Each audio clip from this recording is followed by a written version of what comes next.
we had a patient yesterday who's 46, very high performing person, like very successful, very athletic.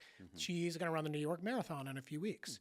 And she had seen a PT who I haven't met her yet, but I want to because she sounds very smart. And they had a conversation about, well, maybe you should do peptides, maybe not. And I had my business partner called me and said, hey, I know this woman. She's seeing a great PT. Yeah. Could you work her in and see her? And I said, yeah, we'd love to. So she came in the clinic and I noticed immediately that she had plantar flexion weakness on the left side when you isolated to one leg before I even touched her or examined her. And so I was like, okay, there's probably some structural disease here, right? And we do a lot of diagnostic ultrasound here. So that's great because typically we diagnose immediately. And a lot of times we eliminate the need for MRI. Not always, but oftentimes, which again, passes value on to the customer, the patient client, which is great. So, and we measured her Achilles from right to left. Right was her asymptomatic side. It was about 15 millimeters at the maximum diameter. On the left side, it was 90, right? Oh, wow. So we saw a huge amount of hypoechoic signal, which is consistent with Achilles tendinopathy. Not the same thing as a tear. But then,